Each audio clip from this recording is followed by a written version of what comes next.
You guys remember the 2000s? That was a pretty good decade. Let's talk about that.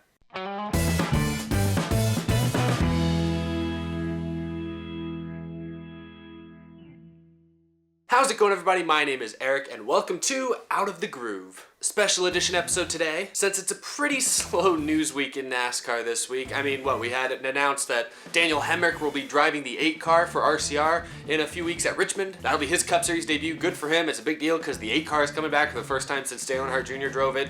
I guess that's a big deal to people. I don't really see why it's that important. I feel like the focus should be more on Daniel Hamlin getting his first Cup Series start. But that's just me. So other than that announcement, there's really not a lot to talk about. So I thought today would be a good day to have a little bit of fun. I was scrolling a couple weeks ago, I was looking through the internet, looking for stuff for the show, and I found an article from Bleacher Report that was titled The Top 30 NASCAR Drivers of the 2000s. It was published back at the end of 2010 after Jimmie Johnson won his 5th straight championship, and I thought, I skimmed the first few of the list. I skimmed like the first 5, 6, 7. I saw a few names I recognized and stuff, and I thought this would be really interesting to just showcase on an episode sometime soon. So I know this is an old article. It's referring to from the year 2000 to 2010, talking about the best drivers during that span. I know it's old, but there's a lot of drivers that are still in the sport today, and a lot of drivers on that list that we still talk about or still think about today. And so I thought it would at least be kind of interesting to look back at kind of where everyone was stacked up back then, compare it to today. And so it's the article is the top 30. I'm gonna go in and just focus on the top 10. But let's get started. So again, just to clarify, this is only looking at stats for these drivers between the year of 2000 and the year 2010, so just keep that in mind. Okay, so number 10, Denny Hamlin. Okay, I guess that makes sense. I should look at who was 11th and 12th. 11th was Mark Martin, and 12th was Jeff Burton. Okay, so Jeff Burton, Mark Martin, both of them coming to the ends of their careers. 2010, Hamlin's was just getting started in the 2000s. Yeah, I guess I'm going to have to see who's number 9 and number 8 before I really decide whether or not I like Denny Hamlin at number 10. Number 9, Kurt Busch. Okay, he got that 2004 championship. You get this first championship with the Chase. That's a pretty big deal, I suppose. 22 wins, okay. 5 at Bristol, I didn't know that. I didn't remember Kurt Busch being great at Bristol, okay. Yeah, okay. Yeah. All right, Kurt Busch better than Denny Hamlin. At that point, yes. With the championship, I think you got to give it to him. Number 8, Kevin Harvick. That's interesting because he did not win a championship between 2000 and 2010. But I guess he was generally more consistent than Kurt Busch. Plus, it says he was a 2006 Nationwide Series champion. So, okay, I'll give him that. I guess. Oh, he's also a truck champion. Okay, so, okay, Harvick.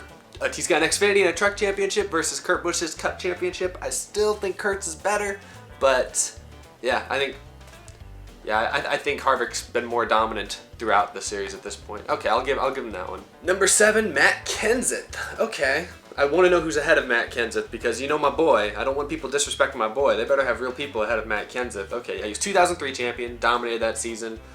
Only had the one championship. How many wins did he have? 18 wins. 18 wins. At that point in his career. He finished his career with like 39, so he got a ton of wins in just the last few years.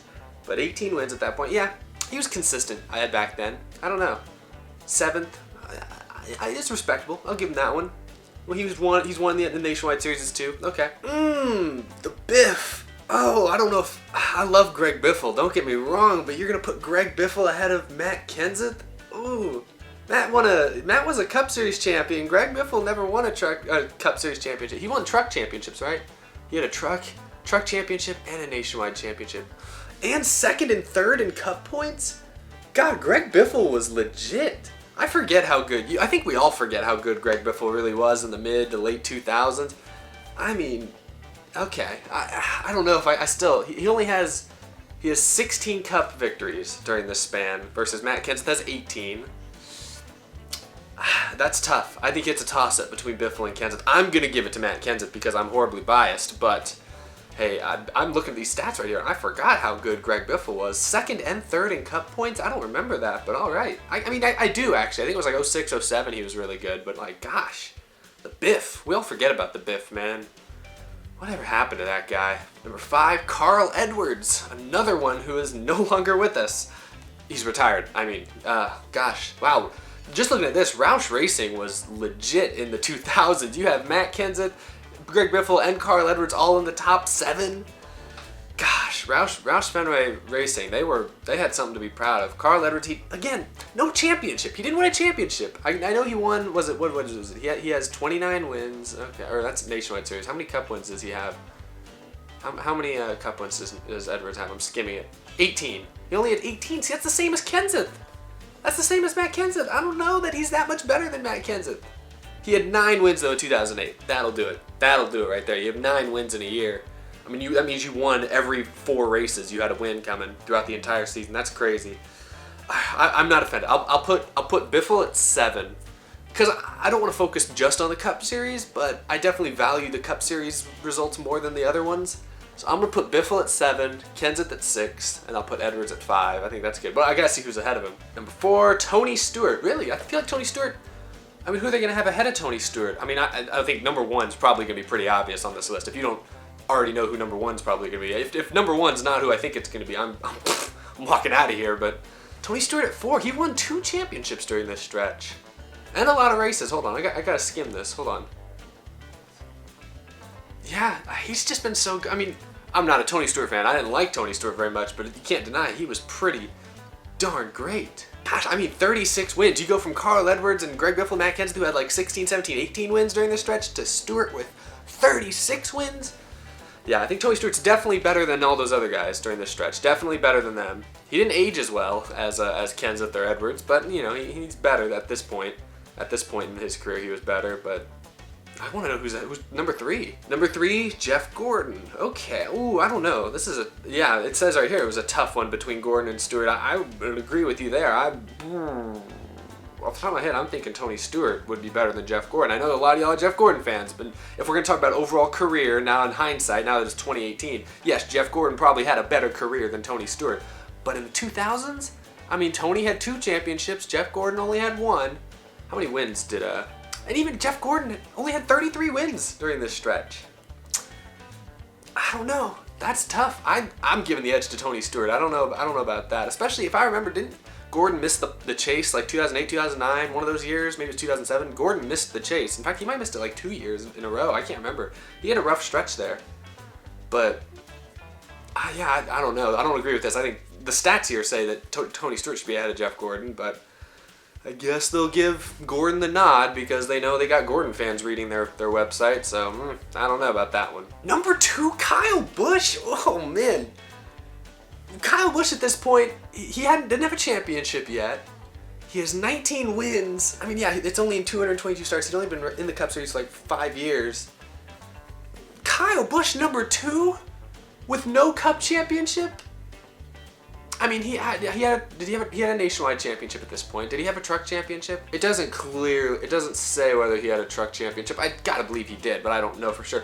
24 wins and 85 truck starts. That's what he does nowadays. I mean, I can't put that much value on these guys dominating the trucks in the Xfinity Series. I just can't quite. I can't.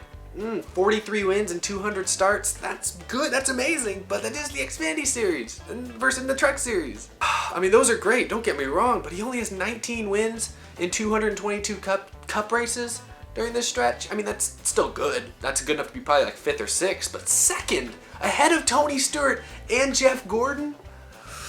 I can't do that. No, if we're gonna look back, I got Biffle at 7, Kenseth 6. I'll go ahead and put Edwards at 5, Kyle at 4, and then I think you gotta go Gordon, and then number 2's gotta be Tony Stewart. At this point, I hate to say it, but Tony Stewart should probably be 2nd on this list.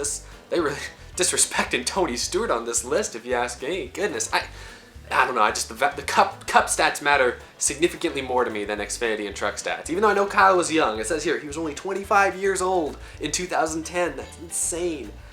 Oh, but still, I'll put him 4th, but not any higher than 4th, man. Number 1, yeah, Jimmie Johnson. If you didn't think it was gonna be Jimmie Johnson, thank goodness they didn't. This list didn't upset me too bad. Okay, Jimmie Johnson's obviously number 1. At this point, he'd won what, 5 championships in a row? Yeah, this was after 2010. He just won 5 straight. That's crazy. How many wins did he have at this point? 53 wins? Oh God. 53 wins in less than 10 years. When was he a rookie? He was a rookie in like 2002. Yeah, 2002. It says he didn't even win. Jimmie Johnson didn't win Rookie of the Year? He won. Ryan Newman?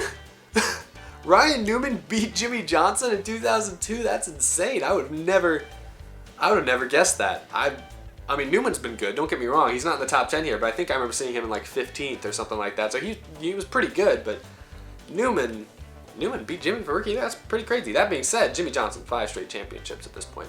Yeah, not a lot to say there. Okay, so this list didn't make me too upset. If you're gonna give me my top 10 going off this list, I'm gonna go. I agreed with them for the most part. I'm gonna go first few I agreed with. I'm gonna go Denny Hamlin at 10, Kurt Busch at 9. Who did they have at 8? It was 8 was Harvick. Okay, Harvick goes at 8. I'm putting Biffle at 7, Kenseth 6. Carl Edwards 5, Kyle Busch 4, Jeff Gordon 3, Tony Stewart 2, and Jimmie Johnson 1. It was really just like 2 through 5. I didn't really agree with them, but yeah, man, 2000s. These are like the names I grew up with because I got into racing in like 2004. You know, these are the names I came up with. And goodness, looking at this list, 5 of these 10 drivers, 5 of the top 10 drivers in 2010 are now retired or are now not racing anymore. And you got a couple on here like Jimmie Johnson, Kevin Harvick, Kurt Busch, who probably just a couple years away from retiring, so that's crazy. I mean, Kyle Busch, Denny Hamlin, really the only 2 like young drivers on this list that are still, have a lot of years ahead of them, I'd say. But that's wild. I forgot how good Greg Biffle was. I'm looking at these stats again. Greg Biffle was legit. Greg Biffle was my second favorite driver for many years, mainly just because I was a fan of Roush and I liked Kenseth and Edwards and Biffle together. I thought they were a great team. But Biffle, man, I forgot how dominant he was, man, in the lower series and even in the Cup Series for a brief period. I miss Biff, man. Anyway, that is my episode today. Hope you guys enjoyed this little extra, little fun thing. Maybe just submit if you find other articles, something like this that you want me to react to or talk about. Send them to me. Maybe I'll do future episodes about them. Maybe I'll find like a top 10 drivers of the 90s. I didn't watch racing in the 90s, so I'd probably not be very qualified to talk about it, but that'd still be maybe kind of fun. Maybe. All right. Thanks for watching, everybody. Have a great weekend. I'll see you soon.